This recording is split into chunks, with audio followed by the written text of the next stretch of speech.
बुद्ध आणि त्यांचा धम्म. प्रस्तावना B.R. आंबेडकर. चला तर व्हिडिओला सुरुवात करूया.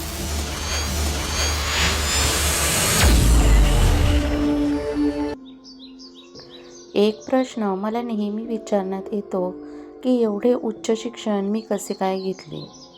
दुसरा प्रश्न असा विचारण्यात येतो की माझा कल बौद्ध विचारधारेकडे बुद्धिझम का आहे.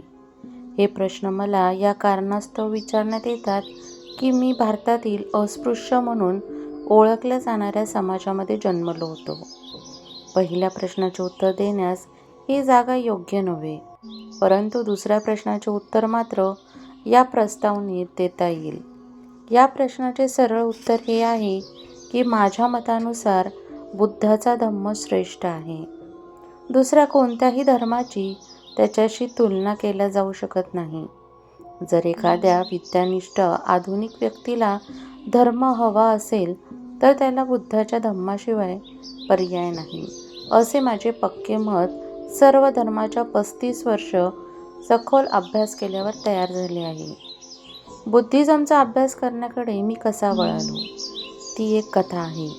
वाचकांना ही कथा जाणून घेण्यास रस असू शकतो. तर हे असे घडले. माझे वडील सैन्यात अधिकारी होते, पण त्याचबरोबर ते अत्यंत धार्मिक गृहस्थ होते. त्यांनी मला कडक शिस्तीत वाढवले. माझ्या लहानपणापासूनच माझ्या वडिलांच्या धार्मिक जीवनातील काही विरोधाभास मला आढळून आले.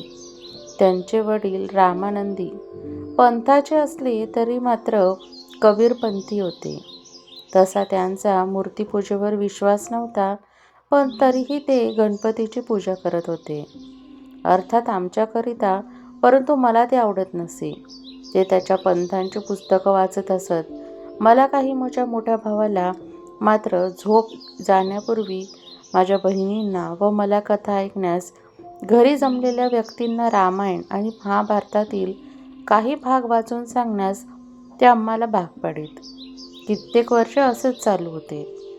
ज्या वर्षी मी इंग्रजी 4थ्या वर्गाची परीक्षा पास केली, त्यावेळी माझ्या समाजातील लोक माझे अभिनंदन करण्यासाठी जाहीर सभा घेऊ इच्छित होते. दुसऱ्या जातींची शैक्षणिक स्थिती लक्षात घेता माझा सत्कार करण्यासारखा हा काही प्रसंग नव्हता. पण आयोजकांना असे वाटत होते की त्यांच्या जातीतील मी पहिलाच असा एक मुलगा आहे की जो या अवस्थेपर्यंत पोहोचला आहे. मी फार उच्च स्तरावर गेलो असे त्यांना वाटायचे. ते परवानगी घेण्यास माझ्या वडिलांकडे गेले. आशेने मुलं बिघडतात असे सांगून माझ्या वडिलांनी त्यांना स्पष्ट नकार दिला. ते म्हणाले त्याने फक्त एक परीक्षा पास करण्यापलीकडे काहीही केलेले नाही. संयोजकांची फार निराशा झाली, पण जिद्द सोडली नाही. ते माझ्या वडिलांचे जवळचे मित्र दादा किळुस्करांकडे गेले व त्यांना मध्यस्थी करण्यास सांगितले. किळुस्कर तयार झाले. थोड्या युक्तिवादानंतर माझ्या वडिलांनी संमती दिली. अभिनंदनाची सभा झाली. दादा किळुस्करांनी सयाजीराव ओरिएंटल सिरीज बडोदाकरिता लिहिलेले बुद्धाचे चरित्र मला सप्रेम भेट म्हणून दिले. मी मोठ्या आवडीने ते पुस्तक वाचले. त्या पुस्तकाने मी फार प्रभावित व प्रेरित झालो. मला प्रश्न पडला की माझ्या वडिलांनी बौद्ध साहित्याचा परिचय आम्हाला का करून दिला नाही. हा प्रश्न मी माझ्या वडिलांना विचारण्याचा निश्चय केला आणि एके दिवशी मी तो माझ्या वडिलांना विचारला. मी त्यांना म्हटले की रामायण आणि महाभारतातील शूद्र आणि अस्पृश्यांच्या अधःपतनाच्या आणि ब्राह्मण क्षत्रिय यांच्या महिमा मंडित करणाऱ्या कथा वाचण्यास ते आम्हाला का भाग पाडतात. वडिलांना माझा हा प्रश्न आवडला नाही. ते म्हणाले, तू असे मूर्खपणाचे प्रश्न विचारू नकोस. तू लहान आहेस. तुला जितके सांगितले जाते तितकेच तू करावे. माझे वडील रोमन हुकुमशाही शाखेचे होते आणि ते आपल्या मुलांवर हुकुमशाही गाजवायचे. मला आत्याकडे सोपवून माझी आई लहानपणीच वारली. मातृबहीण म्हणून मला थोडे स्वातंत्र्य होते. काही काळानंतर मी पुन्हा तोच प्रश्न वडिलांना विचारला. त्यावेळी वडिलांनी उत्तराची तयारी ठेवली होती. ते म्हणाले, मी तुम्हाला महाभारत आणि रामायण वाचाव्यास सांगतो. याचे कारण असे आहे की आपण अस्पृश्य आहोत. स्वाभाविकपणे तुझ्यामध्ये न्यूनगंड निर्माण होऊ शकतो. हा न्यूनगंड दूर करण्यास महाभारत व रामायणाची मदत होऊ शकते. द्रोण आणि कर्ण यांचेच उदाहरण पहा. ही सामान्य माणसं होती, पण त्यांना मोठी उंची गाठली. वाल्मिकीचे पहा, तो कोळी होता, पण त्याने रामायण लिहिले. तुमच्यामधील न्यूनगंड काढून टाकण्यास रामायण आणि महाभारत मी तुम्हाला वाचण्यास सांगतो. वडिलांच्या मनात काही तथ्य आहे असे मला वाटले, पण माझे समाधान मात्र झाले नाही. मी वडिलांना सांगितले की महाभारतातील पात्रे मला आवडत नाही. मी म्हणालो, मला भीष्म, द्रोण आणि कृष्ण आवडत नाही. भीष्म आणि द्रोण पाखंडी होते. ते एक गोष्ट बोलायचे, कृती मात्र नेमकी त्याच्या विरोधात करायचे. कृष्णाचा दगाबाजीवर विश्वास होता. त्याचे जीवन दुसरे तिसरे काही नसून फसवेगिरीच्या मालकीचेच होय. मला रामसुद्धा पसंत नाही. सुपर्णका प्रकरणात, वाली सुग्रीव प्रकरणात आणि सीतेशी क्रूर वागणुकी संबंधात रामाच्या वर्तणुकीची समीक्षा करा. माझे वडील गप्प झाले. त्यांनी ओळखले की बंड झाले आहे. अशा प्रकारे दादा केळुसकरांनी दिलेल्या पुस्तकामुळे मी बुद्धाकडे वळालो.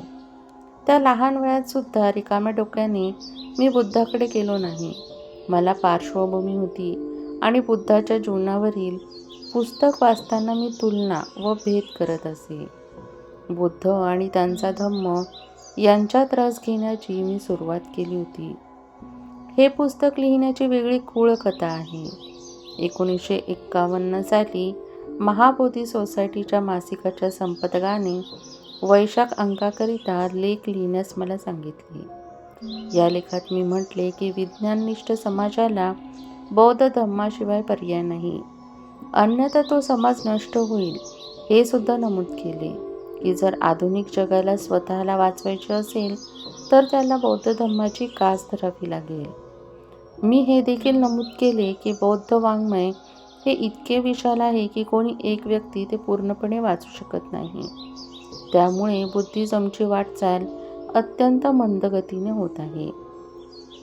बायबलसारखे एखादे पुस्तक बौद्धांकडे नाही, ही याची मोठी उणीव आहे. या लेखाच्या प्रकाशनानंतर मला अनेक लेखी व तोंडी विनंत्या करण्यात आल्या की मी असे पुस्तक लिहावे.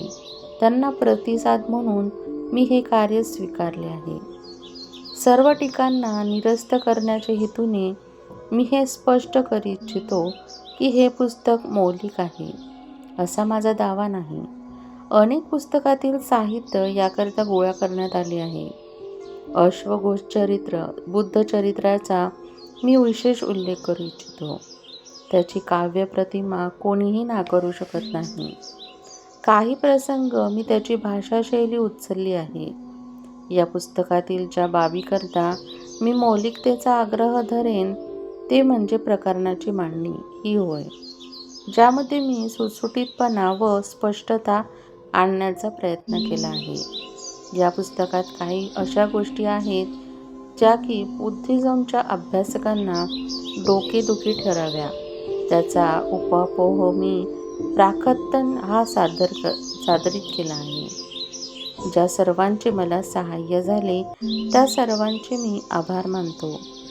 सक्रोली या गावाचे नानकचंद रत्तू आणि होशियारपूर पंजाब येथील नांगल खुर्दचे प्रकाशचंद यांनी या पुस्तकाचे मॅन्युस्क्रिप्ट टाईप करण्याचे परिश्रम घेतले, त्याबद्दल मी त्यांचा फार आभारी आहे.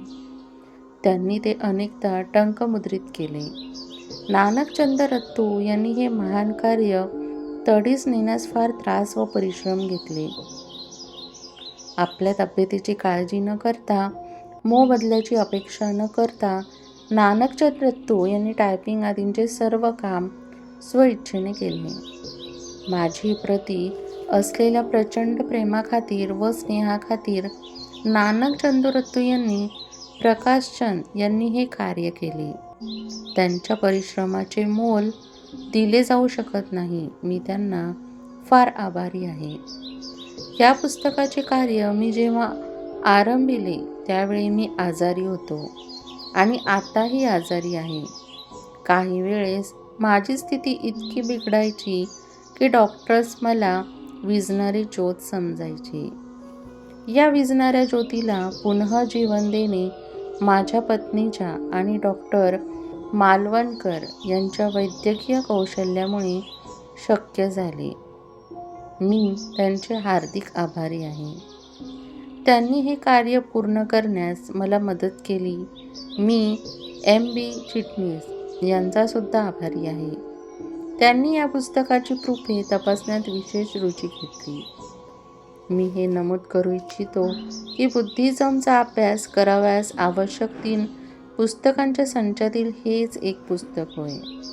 अन्य 2 पुस्तकं म्हणजे बुद्ध आणि कार्ल मार्क्स व दुसरे म्हणजे प्राचीन भारतातील क्रांती आणि प्रतिक्रांती हे होत.